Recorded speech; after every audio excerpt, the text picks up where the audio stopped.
What's going on, everybody, and welcome back to another episode of Generational Sports. Hope everybody is having a fine Monday. And listen, a little late to the party. My fault. I take the blame. Lost track of time for a little bit. But hey, you know what?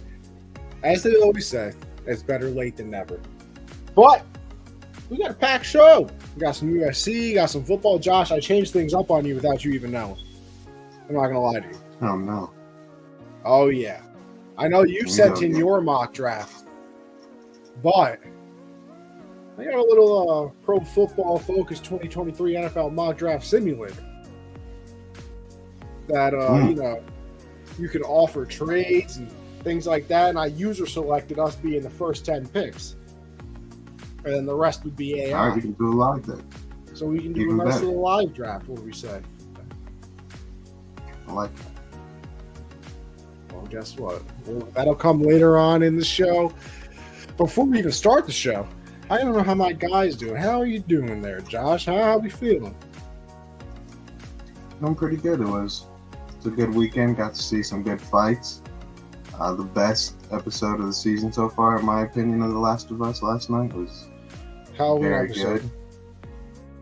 Yeah, Mando's back. It was a good week. So Mando is back. How are you doing? Confirm. How'd you feel about the Mando episode? I loved it. I mean, I didn't expect anything crazy to happen first episode after all the craziness that happened in Book of Boba Fett, so I was okay with it.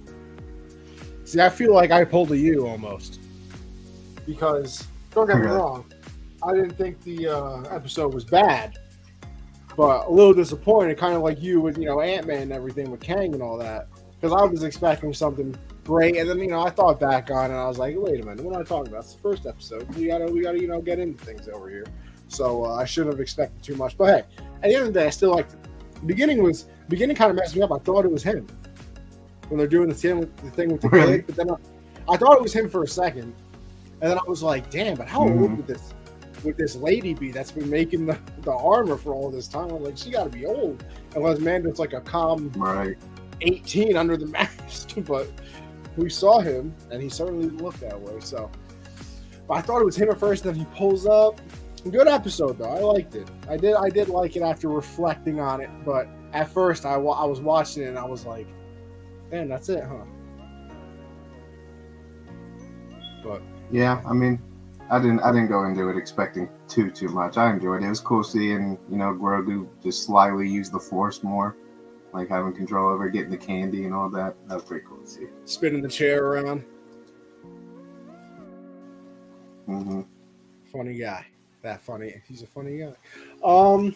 Well, hey, why don't we jump into everything here? Because, like I said, we're gonna do this mock draft later on, so we should get things started while we can. And with that, we got to start it off with the UFC. As you see from the title of this episode, we got GOAT Talk. Listen, I don't want to hear any conversations about GOATs in any sports, anything like that. And I especially do not want to hear GOAT talk in the UFC unless you were saying Jon Jones' name.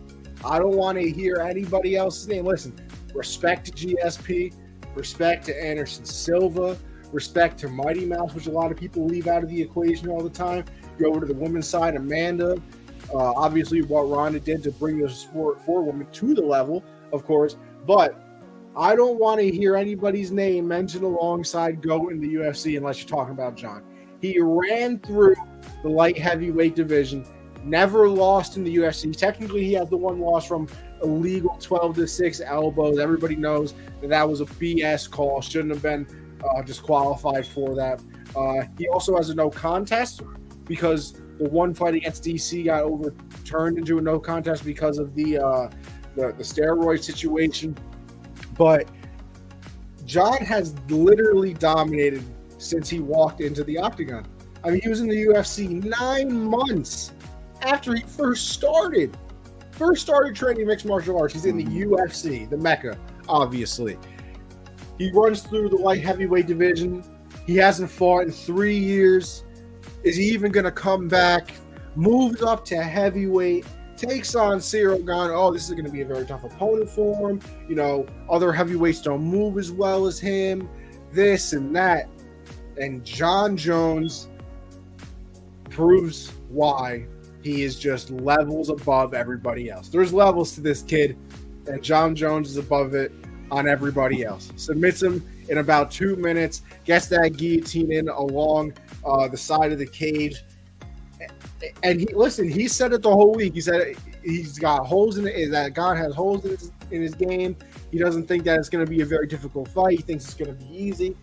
You know, you mark that up to confidence because that's what you have to have as a professional fighter, obviously. You can't go in there thinking you're going to get beat up. And he did exactly what he said he was going to do. He made it look extremely easy. Fight was over in 2 minutes. The biggest strike that he took went to his nuts about 9 seconds into the fight because Gane accidentally kicks him there. He takes a second, takes him down, guillotine. I ate one hot wing and the fight was over, I mean. So, listen, there's just levels to this. There's levels to this, man. And Jon is just above everybody else. Yeah, it was dominant. I mean, he just ragdolled Gane. You wouldn't think Cyril Gane is, a guy that's competing for titles. Paul Francis Ngannou, who has been that good. If that was your first fight seeing him, it's like, why is that guy fighting for a title? That's how good Jon Jones is. He has as many title wins as Khabib had fights in the UFC.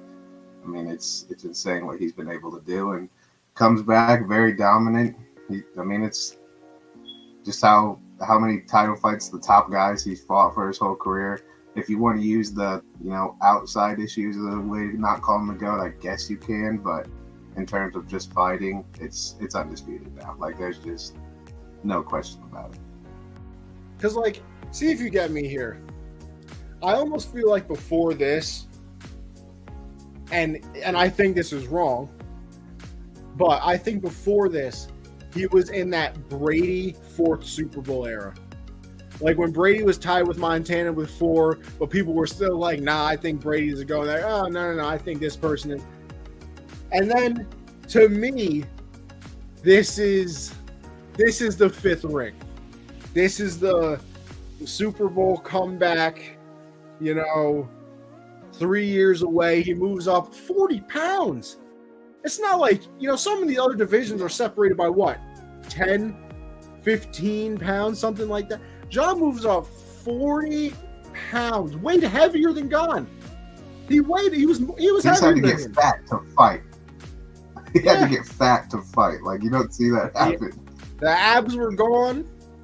All of that. Got a little cushioning around the abs, kind of like I have, I'm just trying to keep my abs. They were trying to stop him early, too. Getting rid of that toe tape. They were already trying to cause trouble. He was not happy about that. They didn't want to see him. Not happy about that. I don't know if you saw him talking after the fight. He was like, I've always taped my toes or whatever, blah, blah, blah. So yeah. I hope that, this doesn't become an issue because I'm not fighting if I can't do it. And I was like, oh, okay. So he was not very happy about that. I don't know, listen, if you're doing it your literal entire career, which, you go back and you watch, he's been doing it since the Chael Sonnen fight because I didn't know that he broke his toe in that fight, which was disgusting, by the way. I don't know if you've ever seen it. Man's toe was at a 90-degree angle, basically. And he said ever since then he's done it. Not because it hurts or anything. Well, actually, no. He said if he pivots on it in the wrong way, it sends like an excruciating pain up his leg. So he's always taped it or whatever. But yeah, I don't know what to say. Like, listen, I picked Jon because I feel like it's one of those you don't bet against people. But I had my thoughts. Like, Gane looks good, right? I mean, his only loss was to Francis, and while he got outclassed wrestling, which obviously none of us thought was going to happen.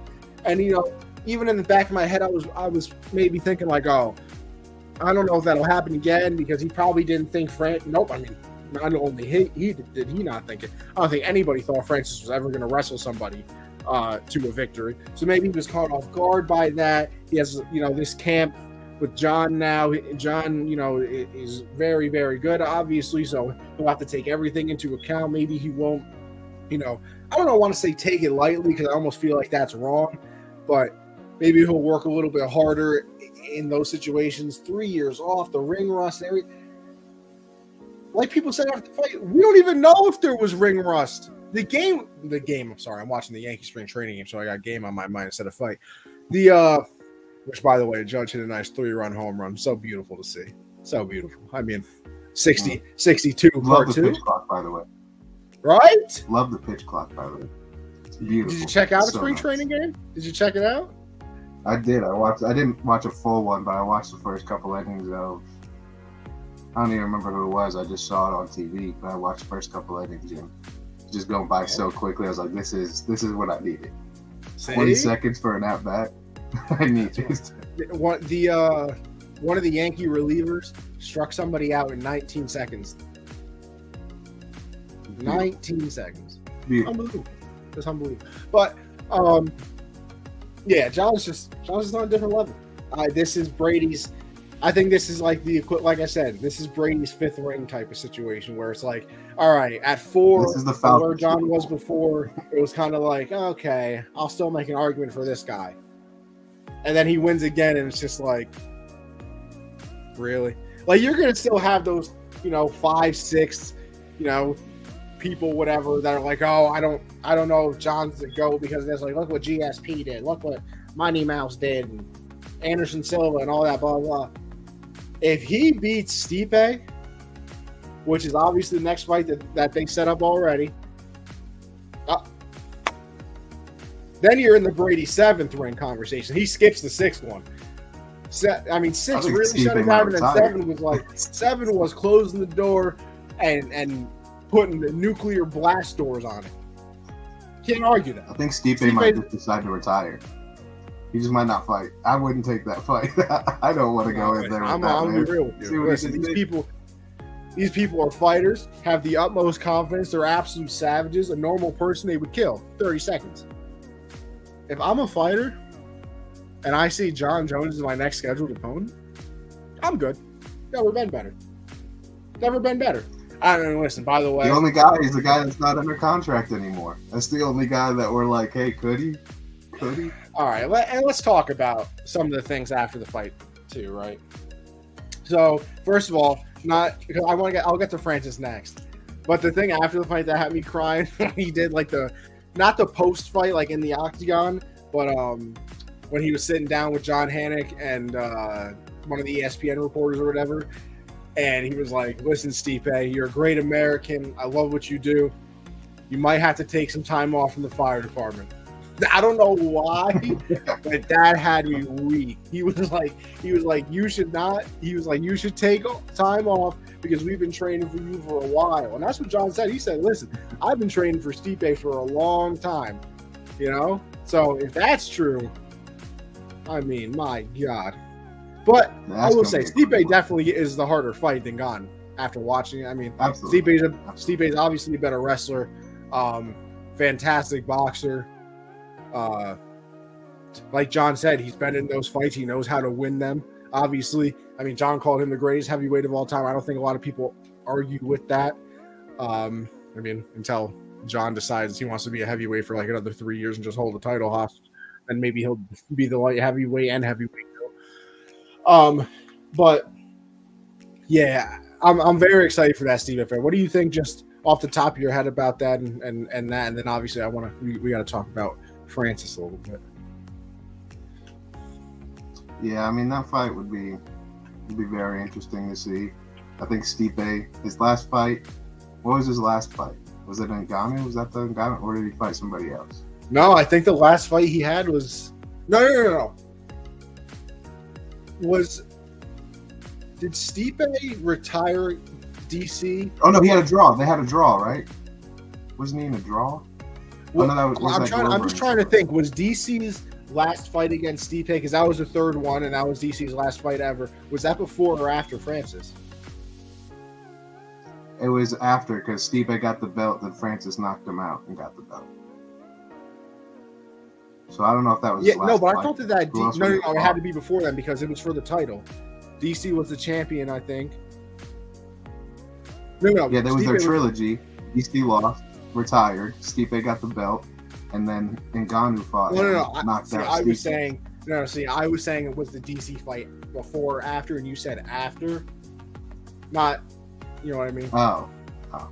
Okay. Yeah. Now we're all caught up. So, yeah. His last fight had to be Francis. Because I can't think of anyone else he would have fought. I mean, he hasn't fought in like 2 years, right? I'm pretty sure that's what they were saying. I mean, yeah, he fights in, what, they're trying to set it up for July, they said? Is that what it is? Fight week or something like that? I think 290. I think it came out as UFC 290. Yeah, his last fight was Francis. Damn, he fought DC three times in a row? Yeah. I didn't even know that. He fought Francis, DC, Francis. And that was March 27th of 2021. So it'll be over 2 years by the time Stipe gets back in the ring for the octagon. I mean, listen. John might be right. You might want to take a little time off from the fire department there, but just saying. You have to prep for that one. You need all the prep done. Need a Creed montage type of training camp. Need that Jon Jones. Need that Rocky in the mountains, you know. Yeah. Running Russia, up the steps. Just in the snow. Yeah, in the snow, carrying logs. Mm-hmm. And then obviously the other thing that happened after the fight was Francis's tweet. You know, he gives congrats to Jon Jones and says, you know, nice win. And then what do you say, like the true king of he like put like from the heavyweight king or something like that. From the heavyweight king. And Jon Jones did exactly what you would expect Jon Jones to do. Perfect response. Francis is a giant pussy. I mean, just absolutely perfect. And listen, I usually don't get annoyed with things like this, but like Dana said, they tried setting this fight up for 3 years. They tried doing Jon and Francis for 3 years. Jon said he wanted to move up. He relinquished the light heavyweight belt, all that, took some time away, then said, listen, I want to fight at heavyweight. That's when obviously Francis was out here on a tear, killed people on the daily. And then all of a sudden, you know, can't come to a contract agreement. Francis is gone, and we get Jon Jones and gone. But they tried making the fight for 3 years. So why are you talking to me now? And I was like, that's the thing that annoys. Like, if he said this, and obviously he was still in the UFC, and, you know, maybe it didn't happen before because he was injured. Like, that's an excuse, right? Like, they set up Jon Jones and Francis, and then all of a sudden, you know, Francis gets the knee injury like he does and goes away for a little bit, but we still know it's eventually going to happen. You're saying this knowing it is quite literally not possible to happen. It's kind of annoying. I mean, Dana said he likes to never say never, but he said that Ngannou come back was basically never going to happen. So, I mean, we'll see what kind of bag he gets from boxing or whatever, and then maybe the negotiations will be a little smoother. They're still going to have to come up on whatever number Dana was offering. It's still going to have to be more. But here's the problem. I don't want to just give up on it completely. I'm going to give up on it though, because because you got to think about this, right, Josh? It obviously takes two to tango. We figured that out long ago.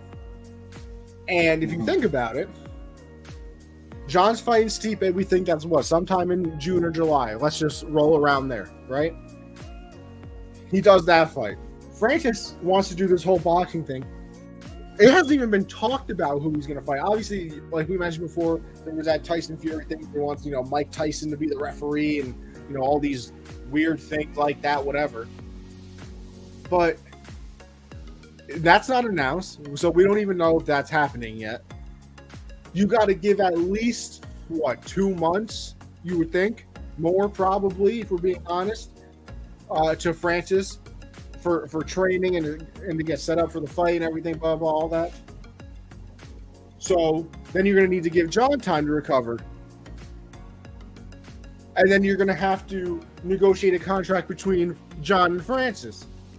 That's after a contract is negotiated with the UFC, which we've already seen be a problem. Then you have to give time for a training camp. And hope Jon doesn't get in trouble. Hope Jon doesn't get injured or shout out him. Shout out Jon. We do not give Jon Jones a shout out. Vegas, nothing happened. That we know of yet. Listen, it's only Monday. The fight was Saturday. You know, maybe the bodies are buried, but yeah. I mean, and then that's the other thing too. Like Dana was talking about it after, you know, in his press conference that, you know, dealing with Jon is kind of like dealing with an artist. You know how they're kind of out there, and he also said it too. You know, kind of the Conor McGregor thing. Like Jon's made a lot of money, people, like a lot of money. So I know they love it. They obviously wouldn't do this if they didn't love it. And Jon wants to be the GOAT. But I mean, everybody heaping the praise on him that he already is. Like, it's kind of in that conversation again, where it's like, how much more do you really have to prove? I mean, and he even said it after the fight too. He said, you know, I kind of wanted to wrestle. I want to keep some brain cells. So like, if he's thinking, and listen, who am I to say if he's thinking like that? Like, you know, whatever. But you know, he's thinking like that. Like, oh, he doesn't want to get hit. Does that mean he knows? Like, I don't want to do this much longer. Like you're talking about keeping brain cells. And that's very good, obviously, but you don't see the, you know, up and coming 25-year-old being like, yeah, I really wanted to wrestle because I didn't want to get hit and lose brain cells. Like they're like, oh, I want to go out there and kill him. And like, obviously at this point, Jon has to think about things like that. And then he even said, you know, Dana said, like, is there to prove anymore? Well, because that's the thing too. Dana said after the fight too that, you know, yeah, we have the Stipe thing set up. And then, you know, oh, is he going to fight again after that? Is he going to fight again after that? And he was like, listen, I don't know. Jon might retire after the fight. And, like, obviously he's not, you know, saying, oh, yeah, Jon's done after the fight. But, like, that idea had to have been brought up somewhere. I doubt Dana would just be like, oh, yeah, I think, you know, maybe he'll retire after. Like, I don't know why you would even put that energy out there if you hadn't heard, like, a little bit of rumbling about it. So, I don't know. I feel like we might have missed out on a good one. Listen, I would love to be wrong, though. Don't get me wrong. Like, I hope that I am incorrect in this whole situation. Jon goes out, beats Stipe, and Francis, you know, does his stupid boxing thing, makes $150 million, you know, doesn't have to worry about money ever again, and then is like, hey, Jon, I got my eyes back on you, and all of a sudden, you know, they're fighting next year, you know, sometime in January. I'd love it. The confidence meter just isn't there. Yeah, I mean, if it does happen, it's going to be far down the line, like you were saying, with, you know, the Stipe fight, recovery, Francis's journey in boxing, the contract negotiations, the whole camp. So, yeah, it's far down the line, but I don't want to give hope, like, because what else would Jon do? Like, he beats Stipe, and then he goes back to lightweight, maybe beats Yuri. Hey, double champ. That's all that's left if he doesn't get Francis. I mean, he doesn't really have anyone else to beat. I mean, does he want to fight, you know, Ty? Does he want to? That'd be fun. That would be something. That would just run at him. Be something. Two of us would just sprint at him right from the start and try to knock him. Yeah, absolutely. Be like, listen, I got to knock you out or I'm done. Yeah. That's why I think Jon is just going to run through heavyweight too, though. Because, like, how many of heavyweights do you really see, like, wrestling and having stamina and things like that? Like, don't get me wrong. Some of them do, obviously. But, like, Jon is goated, literally. And now he's heavier, stronger. I mean, he did say for the Stipe fight that he's going to look a lot better. He said that, you know, I'm going to be a little more chiseled and things like that. So, I don't know. Maybe he packed on a little too much weight, ate you know, too much. He was looking tubby. Tubby. Listen. The abs went from rock hard to about you know, jelly bean. Yeah. Like they're still tough, but you got to give a little pressure to squeeze it. You know what I mean? So, but yeah, great fight. Jon Jones is a GOAT. Just real quick too, Valentina. So confident in her. Big old Al. Big old Al. And listen, it's something that She's got to fix that stuff. Like, she does a lot of crazy things, like trying to go for takedowns, like the spinning kicks and everything like that. And I feel like 99% of the time it gets her in trouble. Like, if you see a lot of highlights of her fights, like she's trying to do hip tosses, she always ends up on her face. It's not like the Ronda Rousey hip toss back in the day. That was a hip toss. I mean, she was hip tossing people automatically into a headlock and things like that, like flipping them over. I feel like Valentina does it, and she ends up on her face, and she's like accidentally DDTing. Shout out to the WWE, whoever she's fighting. Yeah, I feel like it kind of reminded me a little bit of when Nunes lost, when she was in super condition. I felt like Valentina was very cocky going into this, like, yeah, you know what I do. Like, I come in here and prove it every time. And she was throwing a couple back kicks and some over back fist too. I mean, she threw like 3 of those in the first round. But shout out to Alexa Grasso, man. She can box. She can throw punches.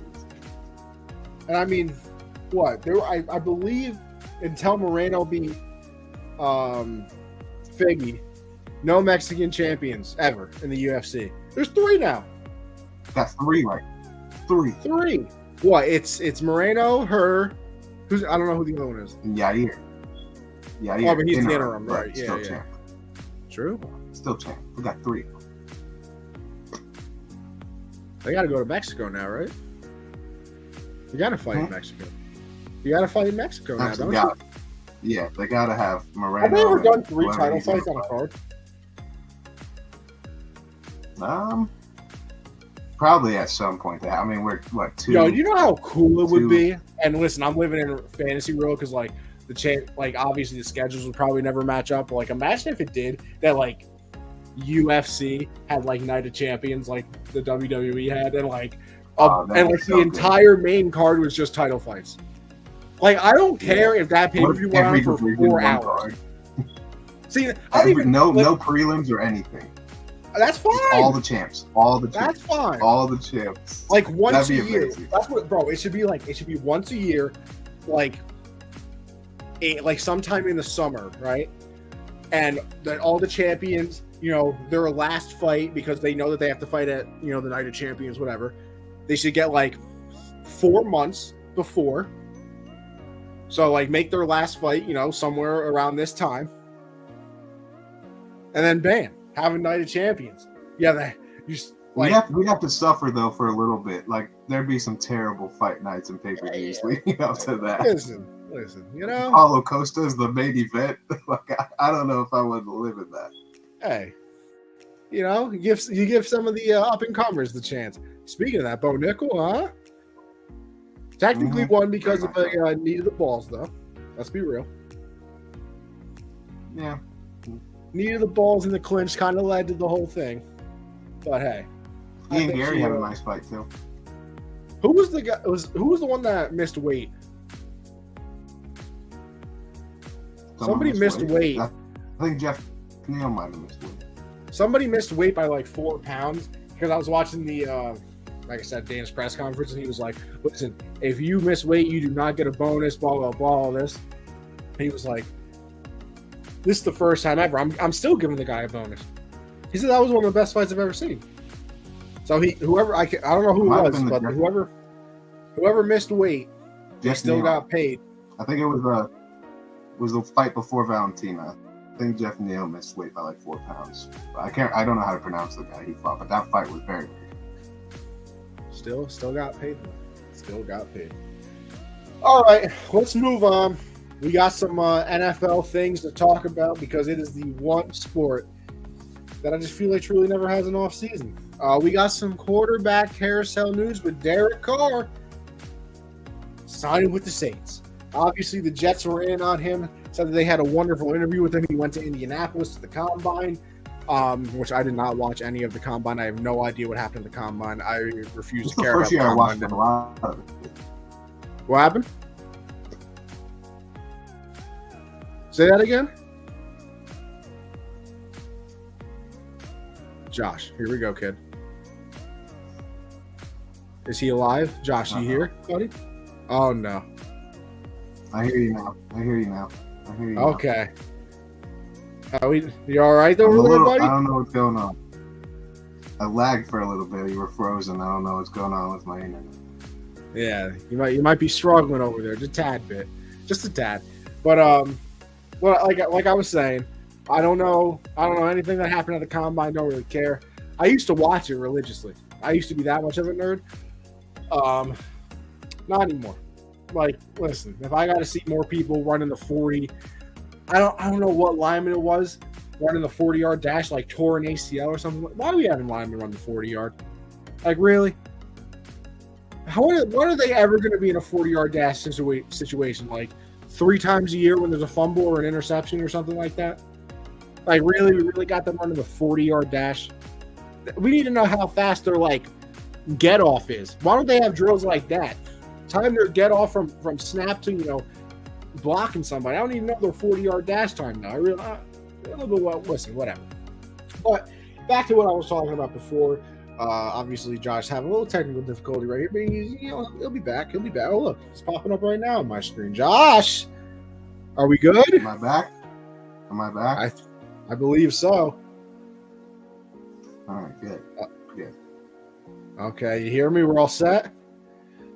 I think we're all set. Am I lagging or? No, you're good. It's just there. I have noticed on this episode. Usually, you answer me right away. I do feel like there has been like a little 2 or 3 second delay in each. I caught on to that because when I'd start to say something, oh no. Listen, this is the struggles of doing a live show, people. You can't have everything perfect all the time, but it's still our show. It's our baby. We love doing this. But yes, Derek Carr is now a member of the Saints. I believe he signed a 4-year contract. I'm not exactly sure what the money was. I haven't really looked at it, but it does some things for quite a few teams. Obviously, the Jets were in on him. Like I said, he went to Indianapolis for the combine. I don't believe the Colts were going to offer him anything. I don't believe they ever did offer him anything, but he was just in the combine, talking to teams and things of that nature, getting his, feet wet, I guess. But he ends up signing with the Saints. You have to imagine that automatically makes them the favorite in that division. No offense, Josh. I'm sorry. But this does things for quarterbacks and teams all over the place. Obviously, now the Jets need a quarterback. Your Panthers still need a quarterback. The Bucks honestly need a quarterback. Listen, I don't know if the Falcons are going to go with Ritter for the season. I assume that they would. They did draft him because Mariota got released. Who else? We don't know what the Giants are going to do with Daniel Jones, who apparently wants $45 million a season, which is just 90s level cocaine to me. Like, he must have gotten some of that Pablo Escobar. I don't know what's going on, but $45 million is something special for Daniel Jones and his 15 passing touchdowns this season. But hey, I'm not the one signing contracts or getting the money taken out of my bank account because, well, if you did that, you would not be very happy with how much you got. But Jimmy G needs a landing spot. Ryan Tannehill needs a landing spot. Aaron Rodgers, obviously, is what's going to go on with him. We haven't really heard anything ever since he had his little darkness retreat that he's out of his hole from. It's a meaningful thing, and I think the team that it impacts the most is the Jets. Obviously, like I said, they had a good meeting with him, so they say.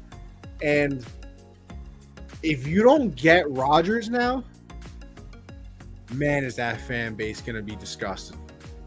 And don't get me wrong, I don't really blame them in a sense. Like, if you have the chance for Aaron Rodgers, you take it, but you just really wish that he made his decision sooner, obviously, because now, because Josh, hear me out, right? If you strike out on Aaron Rodgers and you get Derek Carr, is it a dip? Yes, obviously. We all know that. Aaron Rodgers is, a 4-time MVP, back-to-back just a couple years ago, Super Bowl champion, whatever. It's a step down to Derek Carr, clearly. But if you go from Aaron Rodgers to Derek Carr, you can still... You're still happy as a Jet fan, if I'm being honest, I would think. If you go from we're gonna get Aaron Rodgers because Derek Carr already signed somewhere, and then Aaron Rodgers is like, never mind, I'm staying with the Packers. And then you go from Aaron Rodgers or Derek Carr to like Ryan Tannehill. More Now, like Carson Wentz. Carson Wentz more like. Listen. You know, he already has the N in his name, so Wentz Y, you know what I mean? Wentz NY, something of that nature. I'll have to come up with a nickname. Wentz Life Stadium. Oh, yeah, there we go. Ooh. But if you go from one of those two to like a Ryan Tannehill, as a Jet fan, you got to be disgusted, right? Like, there's no other. I listen. Just play Zach Wilson at that point. I mean, hey, you might as well put in Zach Wilson and hope that he's absolutely awful again. You tank and get Caleb Williams, the number 1 overall pick. But that's the problem. The defense is too good. And you see, Josh, here's the other thing that I would be a little annoyed about. Not only if I'm a fan, but if I'm Robert Saleh or Joe Douglas, the GM. There's been a lot of things that it might have been Woody Johnson who really wants Aaron Rodgers. And you would have to think, I think this is going to be Joe Douglas and Saleh's 3rd season, I believe. If they miss the playoffs again, they're going to get fired. That's what happens in the NFL. Nobody, like, you're not allowed to have a 5-year plan. You're not allowed to really build. Like, they made improvements this year compared to their first year, but even if they make an improvement and win 10 games, that's still not enough to make the playoffs. I would think that they're going to get fired. I really do. That's just how the NFL works. That would be so hypocritical. Because what if they really did want Derek Carr? And they're like, listen, Aaron Rodgers would be cool, but, you know, we're going to have to give up 2 first-round draft picks. We're going to have to pay him all of this money if the Packers don't want to, you know, give us any money towards the salary cap, whatever. And you lose out on Carr, and then Rodgers decides to stay, and then all of a sudden, like I said, you're like, well, I guess we got to go to Ryan Tannehill. If Ryan Tannehill is the reason you start losing games, you can't look at me.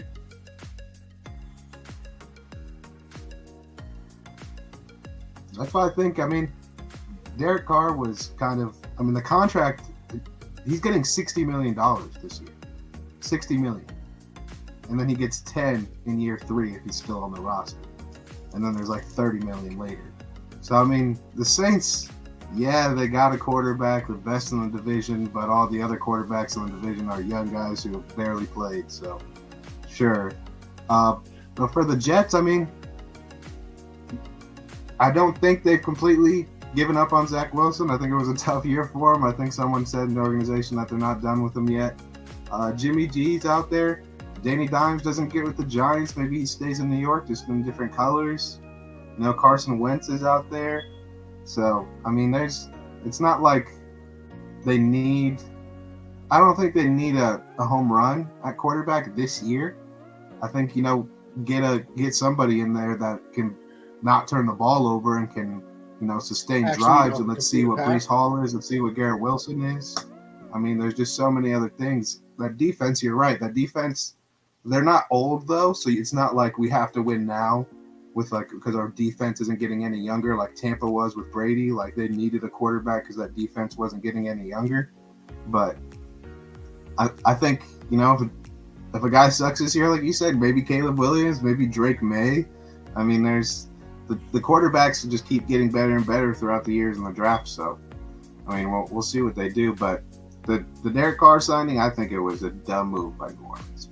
Dumb move. You think it was a dumb move by who? New Orleans. Really? Why is this? What are they going to achieve? Like, they're not good. They're not good. Yeah, but you win the division. You make the playoffs. They're not winning the division. That's just not happening. Who's winning the division? You? We definitely are. And if we don't, it's probably Tampa. So I don't think Tampa with no QB? They'll find somebody. Wentz can go there maybe. I don't know. But I don't think Derek Carr changes that Saints team too much. Alvin Kamara didn't look like himself last year. Chris Olave is a good draft pick, but outside of him, that offense kind of stinks. The defense is aging like crazy. Lattimore is really the only really nice thing over there. They keep letting guys walk in free agency. Cam Jordan, maybe finally he falls off a cliff and isn't as good as he was, but I don't think that team is as good as it is on paper. I mean, I watched them play the Panthers twice this year, and they did not look that good. So, I mean, yeah, but that's with Andy Dalton and Jameis Winston. I can tell you it wasn't all Andy Dalton's fault. He didn't play good, but it was not completely his fault. Listen, it's fair enough. Fair enough. I mean, in my head, they win that division with him.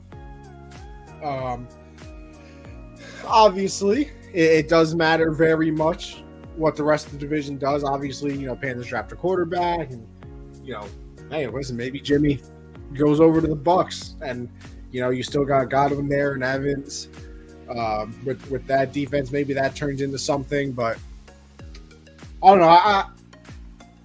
I'll say this: the Saints were not a team that I was really expecting to be in on the card thing. I thought they would have drafted somebody.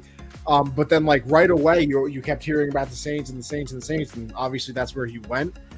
I wonder what the reasoning is too.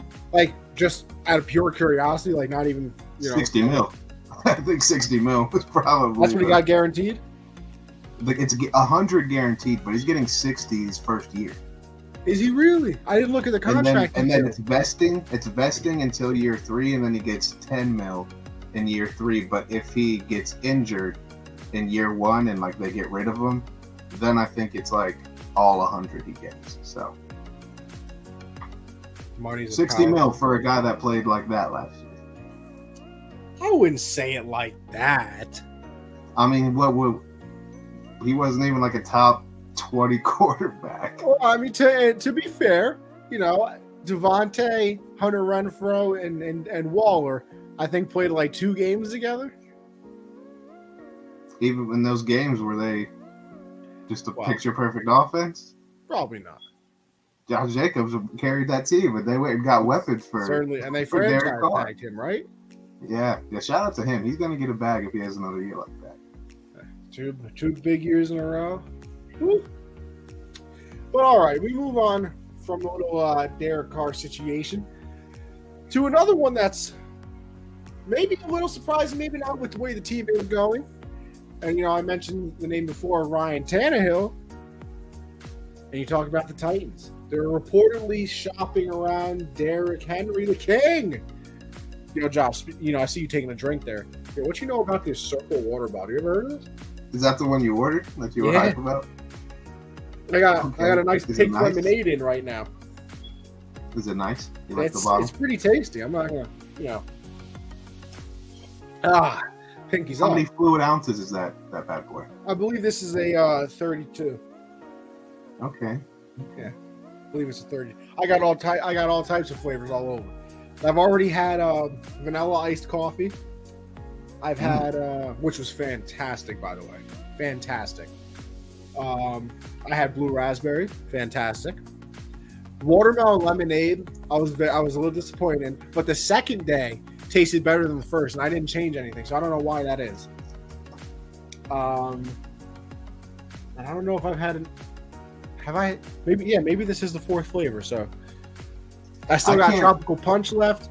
I got green apple. I got another blue raspberry. I got caramel iced coffee, peppermint mocha iced coffee, raspberry lemonade, which I don't know. I think that was the free flavor that I got, which I know I'm not going to like. Not a raspberry guy, huh? No, not a raspberry guy. I don't mind. So, and iced tea and lemon. I'm hoping it tastes like an Arnold Palmer. See, I can't get one of those reusable bottles because I always forget to wash them, and then they're ruined after one time. What do you mean? Why do you got to wash it? It's just water. So you don't put any flavor in it? What's the flavor? You ready to have your mind blown? Look at this. Ready? Look. Each flavor is the straw. Oh, so you just put in a different straw. Yeah. Look. All these little... Hold on. Let me see if I can get one. I put them underneath my chair. Look, they all come individually packed just like this. So the water just comes up in the straw and it mixes and it flavors it. How much was that? There's no flavor packets, nothing. They all just look like this. I don't know. Listen, I don't know how it's done, Josh. It's mad. How much was that bad boy? This I got the bottle, and I got the stainless steel one. This is not the plastic. Stainless steel, 32 ounce, and I got about 9 flavors. I think my total was about $60. How much is it to like reorder the flavors? They're cheap. So there's also a flavor meter on here, so you can have it anywhere from 0, which is literally you would just be drinking water, to 9, which is the strongest, obviously. So depending on how strong you want the flavor, depends on how long it lasts. Like the blue raspberry one, I usually put it on 9 right away just to see if I like the taste. I take like 1 sip on 9, and then I adjust from there. But the blue raspberry one lasted like 3 days because it was very strong. So like I would only put it on like 3. Or like, and sometimes it got a little too sweet for me, so I just turn it over to 0, drink some normal water. Then I'm like, oh, I want some flavor this time. Switch it on over. I have to get one of those. Josh, I'm not gonna lie. It's all I'll say is your boy has been very hydrated. Son really pulled out the straw. Listen, you got to show the people. Hey, Circle water bottle. You ever see this? I'm open for a sponsorship. I'm not gonna. I can be bought. I absolutely can be bought. Where were we? Oh, Derrick Henry. I don't know how we got to there. Actually, because I saw you drinking, I was drinking. But Derrick Henry's being shopped around, and I don't know. See, I hate for trying to predict teams for things like this because I don't know what they want. Like if there's a report that comes out like, oh, we only want a 2nd round pick, or we want like a 3rd round pick or a 4th round pick first. Like that's when you can kind of start narrowing the teams down. Also because I don't really know his contract situation. But 16 mil. It's 16 mil and 10 mil in dead cap. I mean, listen, if I'm Buffalo, if I'm Philly, if I'm Miami, take a first. I'm not going to draft anybody better than Derrick Henry. Like, we're championship contenders. Give me King Henry 2K. Like, see, yeah. I would say the Eagles, but that's the other thing. You got to make room for him. You got to. I'll make room for Derrick Henry. I'll make room for it. So I forgot all about the John Morant thing for a second. We got to get into that after that. That's a good question there. But you gotta find room for him on the salary cap, and I'm pretty sure Buffalo and Philly don't have any room. So it's the NFL. Of course, you end up making it. The salary cap doesn't exist. Exactly. Yeah. All 16 mil is a bonus now. Like that's how it works. Just put it in escrow and we're good. Mm-hmm. I mean, yeah, it would. Any of those teams would be really nice. If I'm a contender and I don't have an elite running back, like go get Derrick Henry, like whatever it takes, because it's not going to be like a quarterback trade where you got to give up multiple firsts. No, it's most likely like this year's picks and maybe cash considerations or something like that. But do it. Like it's Derrick Henry. He's literally the only reason the Titans have been good. He's carried a team, and now you already got a good roster. You add him to that. I mean, that's. Could the Rams try it and get a true running back? I mean, I don't think the Titans are taking a 5th rounder, which I think is the highest pick the Rams got left at this point. You make a good point. I think Buffalo and Philly are teams I'm going to keep my eye on because Miles Sanders is a free agent. So if you can get Derrick Henry to replace him, that read option between Derrick Henry and Jalen Hurts, and then Josh Allen and Derrick Henry in the backfield, I mean, that's the heaviest, most I was going to say, that's got to be the terrifying backfield. Can you imagine Jalen Hurts and Josh Allen's back probably going to hurt if they ever try and do that QB sneak thing and Derrick Henry's the one pushing you? Yeah. I mean, they might even have to do it anymore. They'll just have Derrick Henry would have scored 85 touchdowns on the Eagles this year.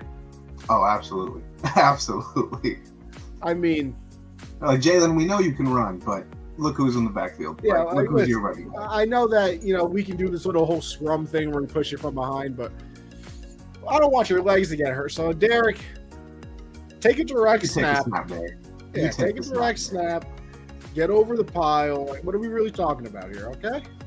But this, I mean, if they do trade him, it's obviously Titans going into full rebuild. So that'd be another thing, like, keep an eye on some of the defenders over there, Harold Landry, Jeffrey Simmons, Kevin Byard, guys keep an eye on. And in trades too if they do wind up moving off Derrick Henry.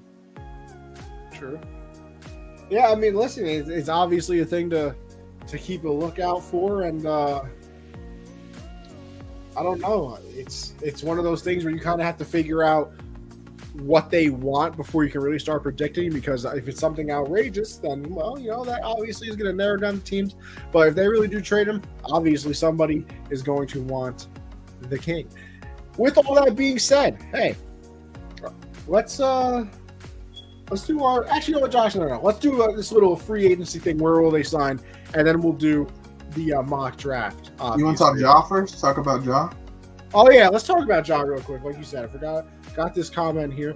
What do you think about the Ja Morant controversy? I mean, listen. I just simply don't understand. Like, maybe it's because I do everything in my power to avoid bad situations. Honestly. Smart. Listen, do I like confronting people? Yeah.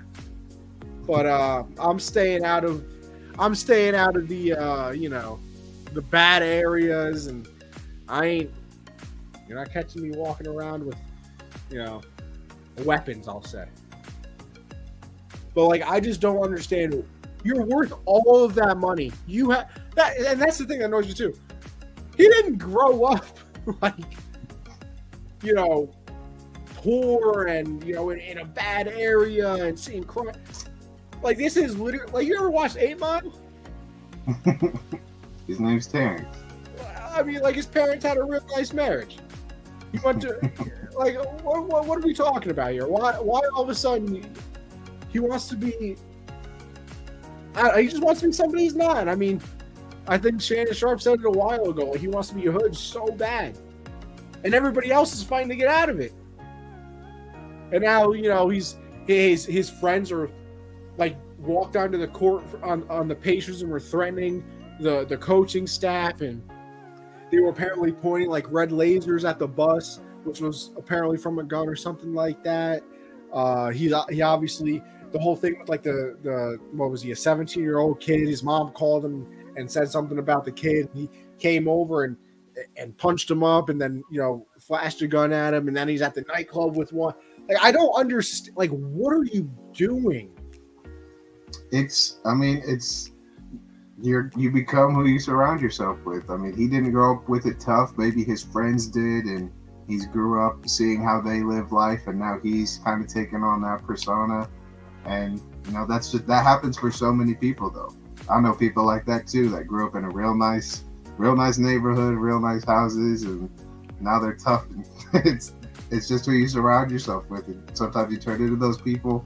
He has, sadly, I mean, like you said, he's worth all this money. I mean, you were at a small school in college. It's a good, like, his basketball story is from rags to riches. He went to Murray State, not a big name school, number 2 overall pick. Like, his basketball story is great.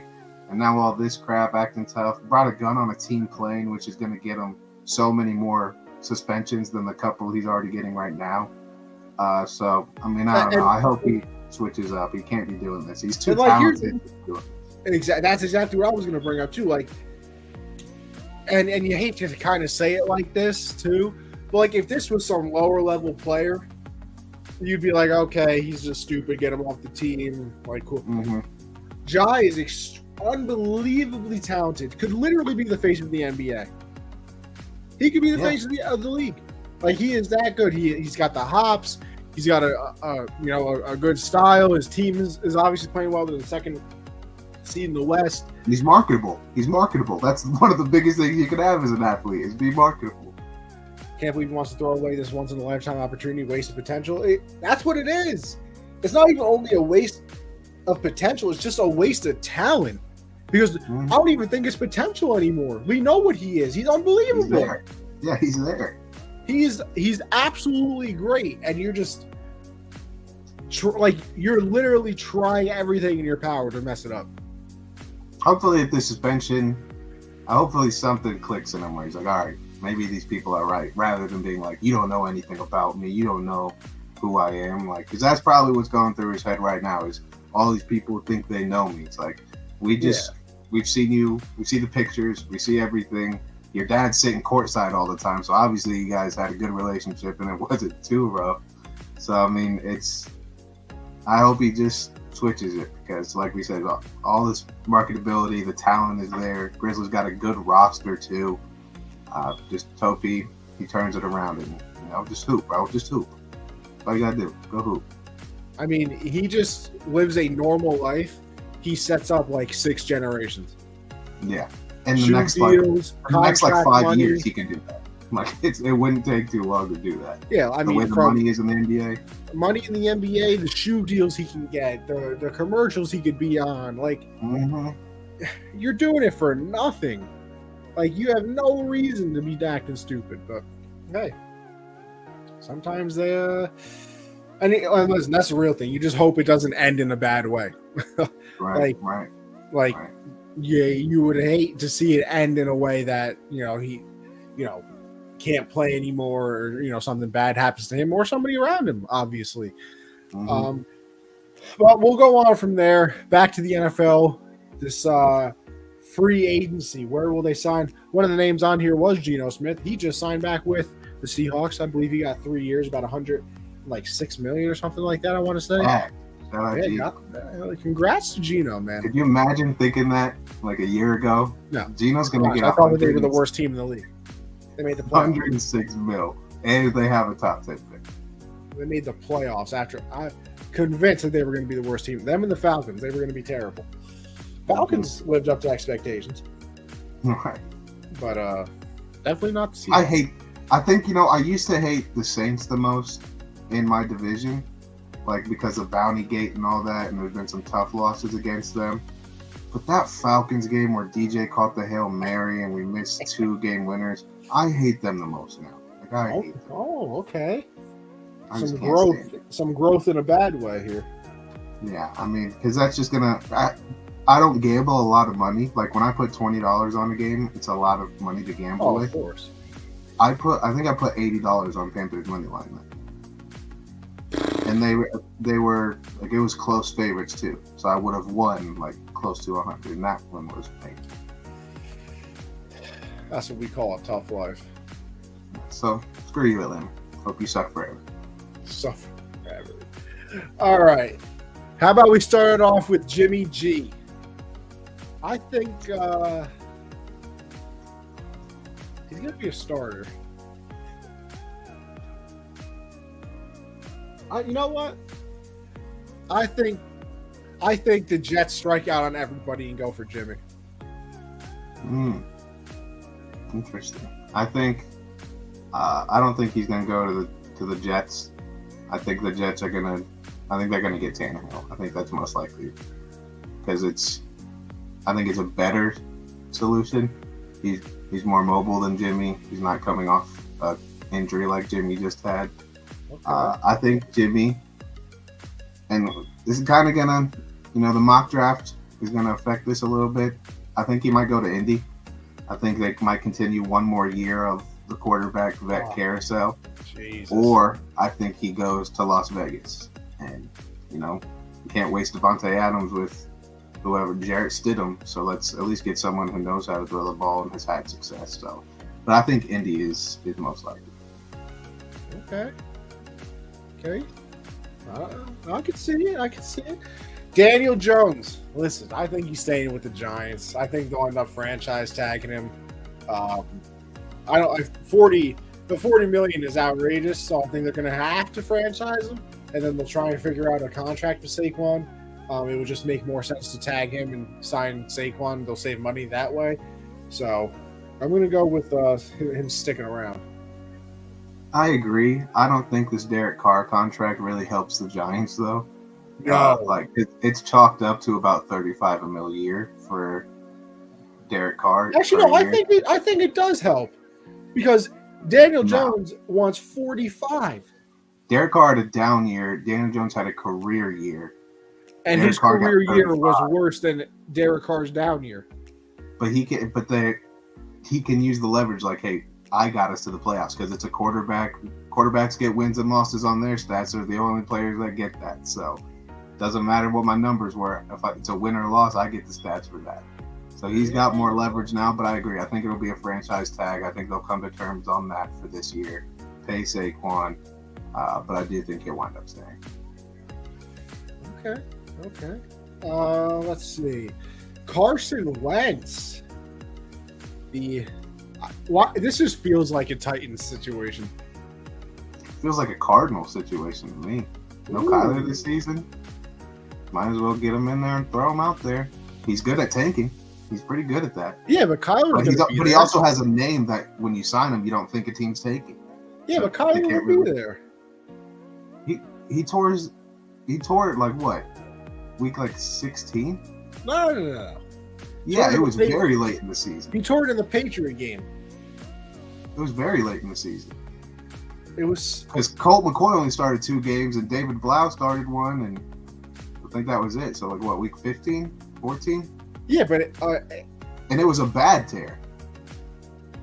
Isn't it like 6 months though?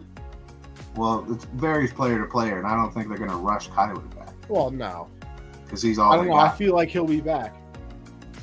I feel like maybe later in the season. Why would they rush him back if Nuke's going to be gone, JJ retired, the whole new staff? Why would you rush him back? This is a true statement. I don't know. I think Wentz will go. It feels like a Titan situation to me. Nah, we need Malik Willis season. Don't even say that. We need Malik Willis season. I'm not saying he's going to be a starter. Well, he would if Vrabel does not want to start a young guy. The last thing he wants to do is start young guys. He is an old guy's coach. So if they can bring in a vet, they probably will, but I don't want to even think about that because I want them to have no option but Malik Willis, you are starting 17 games. And let's see what happens. He might go as a backup somewhere, though. Miami, worried about Tua injury situations. Maybe Tampa Bay. Atlanta, maybe, if they don't like what Ritter's doing. There's so many teams he could play for this year because he's a middle guy now. Like he's not a starter. The bridge. Yeah. Nicole Hardman. Yeah, I think he's going to have quite a market because of how bad this free agent wide receiver class is. I mean, there are a lot of he could be a number 2/3 guy for us. Yeah. And I think Nicole's probably at the top of that list for a lot of teams. I think the Giants definitely could use a receiver. He might be an interesting one to look at.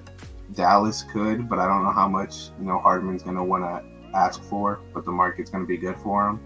The Panthers, it was reported that we are going to go after him, so maybe us. I'd like to see him in a slot with, Terrence Marshall and DJ on the outside. But I think he's going to the team with the most cap room that needs to get their young quarterback weapons. I think he's going to Chicago. That would make sense. You would hope that they try and actually do something for him for once. Yeah. Just because I want them to be decent, I'll say the Bears. I don't know why I'm rooting for the Bears all of a sudden. My guy, Jacoby Myers, the best wide receiver in the class. I hope he comes back. I do. I think he's a Giant. I think Jacoby's a Giant. I think they probably like. He just seems like a Giants receiver. He just really seems like I was gonna say they got rid of Galladay. Yeah.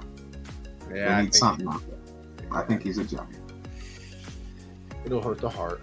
Dalton Schultz.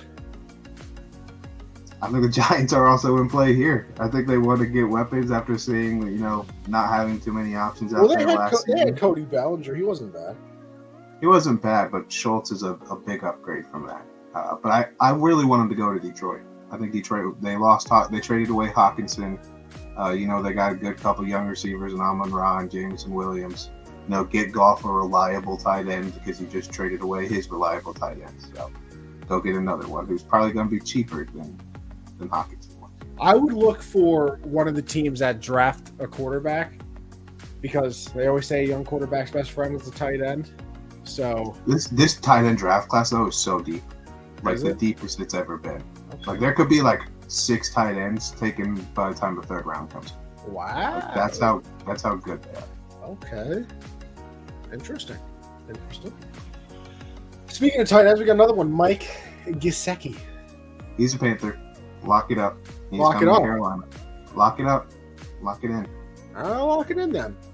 I really like him, and I just want him in Carolina. I've liked him since he had his breakout year, and we need a tight end so desperately. And we seem to draft the wrong ones every year. I mean, Ian Thomas sucks. Tommy Tremble, I don't want to say he sucks, but he's not good. So I really would like to get a good tight end there, especially if we're starting a young quarterback. So I would like him in Carolina very much. Well, all righty then. That is our little prediction on some remaining free agents. And now we're doing a little mock draft, huh? Let me start sharing the screen. Josh, this whole thing looks very official too, by the way. I mean, look at this. Bam. Mm-hmm. We got team needs, offer trade. I can force trades. I mean, we got everything here. Well, we do have to make a trade already. Well, you want to make a trade already? Okay. Because Chicago is not picking number one. Chicago is not picking first. You're right. I don't think Indy's going to trade up. I think the Panthers. It's all the reports have been that we are aggressively pursuing trading up for number one. That's what all. All right, so let's trade with your Panthers. Let me find Panthers right here. The compensation will most likely be first and second this year, so and then at least 2 firsts. So what, you think 9 and 39? Yeah, maybe the 4th rounder too. Well, that'd be 93 or 114? 93. 93? No, that'd be 114. 114. You got to expect a first next year. And the first after that, too. And the first after. That's probably what it'll be close to. And then they always do a BS future 6th rounder. Yeah. All right, so let's force the trade. Bam, trade is accepted. The Panthers are now on the clock. So, I mean, Bryce Young is the guy in this draft class. All right. So let's start the draft then. He's the guy. No one really Anthony throwing at the combine is stupid. No one should really get their stock raised. Makes no sense. From the combine. I mean, Anthony Richardson. Oh, we got trade offers? Is that what Yeah, they offer trades in here. Oh, that's lit. Wait, do that? I don't see any offers. Whatever. I don't think I used this website when I did. Yeah, this is Pro Football Focus, baby. I think I used Pro Football Network, maybe. Okay, so we're drafting Bryce here. Yeah, I don't think there's any way he's not the first QB off the board, and I think he's a Panthers guy.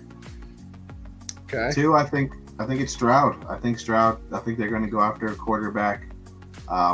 There'd be no real point in drafting Jalen Carter or Will Anderson or, one of the young corners out there too. So I think Stroud will be the pick here. This is here where I think it's Will Anderson here. I agree. I could see that team trading up. You can say Jalen Carter, right? But everything went on with going on right now. Maybe might make him drop a little bit. But they lost J.J. Watt. Go get a young pass rusher to kind of replace him a little bit. So I agree. I think I could see a team trade up here, though, to try to sneak who I think will be number 4 away from Indy, Anthony Richardson. I think that's why they go get Jimmy G also. You draft Richardson, you let him sit, you let Jimmy come and play for a little while. Wait, you say Richardson for the Colts? Yeah, I think that's what would happen. Okay. His stock rose a lot. I mean, he broke the record for the standing jump, and his broad jump was insane too. He ran like a 4.47 also, and threw the ball really well. So his stock rose for sure. I think this is he's going to fall, but I think this is the Jalen Carter situation. Yeah, I mean, they don't necessarily need interior D-line, but this is best player available. Jalen Carter, and before the whole situation, would definitely be gone by now. So I think there's no chance they pass him. The Lions, I think they're taking a corner here. I completely agree. I think Christian Gonzalez, for me, is the best corner in this draft class. He's not super huge, but he plays very physical. He's a great athlete, great both man and zone. And, they gave up so many points last year. They need someone in the secondary to help them out. The Raiders. Will Levis. I think Will Levis is the pick here. I think that, picking anyone else wouldn't do too much for him. He's a guy that can become a guy, People like to compare him to Josh Allen just because he ran a little bit and he's tall and white. But maybe he is a guy for them. We'll see what Josh McDaniels can do with them. Now the Falcons, they kind of run out of who? They're in a weird spot. Yeah, they are. I think they're going to go pass rush here, though. I think Tyree Wilson will most likely be the pick. They could go with Miles Murphy from Clemson, but the last time they drafted a guy from Clemson that was a pass rusher didn't work out too well, so maybe they got a little PTSD. So I think it'll most likely be Tyree Wilson who will be taken. Tyree Wilson it is. Very strong, powerful pass rusher. He's very good. This is obviously wide receiver season. Has to be. No, zero chance. I would hate it if the Bears decided to go receiver here. For the Bears? I think they go with the tackle. I mean, listen, I get that they need a receiver badly. And next week, actually, I was going to say this at the end of the show. Next week, I'm predicting where I think all the receivers are going to get drafted. I'm not extremely high on this receiver draft class. I also disagree with the main rankings of the receivers in this draft class. I think there's a lot of raw prospects here, guys that need a good quarterback, good offense to be successful. I wouldn't be surprised if they take Quentin Johnston. I mean, they are desperate at receiver, but I think I go with a guy who played at Illinois, Peter Skoronski. I think they need a tackle. They need to protect Fields. So keep the guy in Illinois. I think he's the best tackle in this draft. So I think that's what they should do. We could go receiver. I think they should go tackle. You're going with the Peter? Yeah, that's why I think they should go. Right, no, listen, you know more than me. Eagles. I don't know why it says needs wide receiver when you have Devonta Smith and A.J. Brown, but, whatever. They're going to lose James Bradbury. You get a 10th pick because you're smart with your front office and all that. So I think they go corner here. And it's between Devin Witherspoon and Joey Porter Jr. I think they'll probably go with Devin Witherspoon just because he's, the more highly touted guy. I think Joey Porter is better right now. So that's why I think that would be a smarter pick. But, we'll see. Joey Porter Jr. is big, physical, can play now. Devin Witherspoon, he had a good season, but he's got a weird frame, and I think he needs a couple years. But I wonder if I can I was hoping I could just kind of sim the rest of this. But since I'm technically user controlling all of these teams, I can't. But, hey, that's what. Let me zoom in all the way on our picks. How about we do this? Bam. That's what our draft would look like. Or at least what Josh thinks is going to happen. Mainly, I let him. We agreed on all but one, I think. Yeah, listen, listen. The players more than everything like that. And obviously, you're hoping that the Panthers trade up. I'm praying. I think that the Texans are going to end up trading up. I know that they're going to get a quarterback either way because they're two, but I don't know, man. Not being able to truly pick who you want, tough. But it's the Texans. Do you think they do something like that's? No, listen. You are right. Smart and obvious. You are right. So just to recap, for the people that are listening, Bryce Young will go first overall in a trade to the Panthers. The Texans would pick second overall. They would go with C.J. Stroud. Will Anderson Jr. is going to the Cardinals at 3. Anthony Richardson to the Colts at 4. Jalen Carter goes to the Seahawks at 5. Christian Gonzalez to the Lions at 6. Will Levis to the Raiders at 7. Tyree Wilson to the Falcons at 8. Peter Skoronski to the Bears at 9. And Devin Witherspoon to the Eagles in the number 10 spot. That's our draft. And to be honest, that's also our show. So, with all that being said, I appreciate everybody for tuning in. I appreciate the comments. Appreciate anybody that listens or watches, whatever. With all that being said, you can follow me on Twitter, @AnthonyConover_, for all my thoughts on everything. You can see what we're up to. And Josh, where can they find you?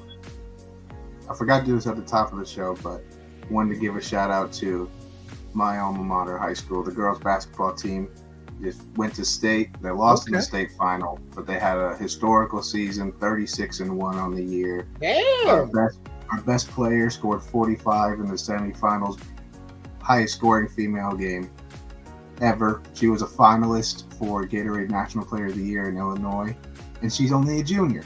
Actually, the whole team is only juniors, so they'll be back next year. That's your high school? Yeah, that's my high school. So you ain't get her on the show? I don't know. She's too big time for that. But oh no, she's not. They had a hell of a season, so shout out to them. Follow me on Twitter at JoeLynn_4. Make sure you subscribe to the YouTube channel, Gotta Views and Generational Sports. Head on over to Underdog, use code GenZ, double your first deposit up to $100, and tune in Monday, 70. All right, everybody. Appreciate y'all for tuning in, and catch you on the next one. All right, have a good one.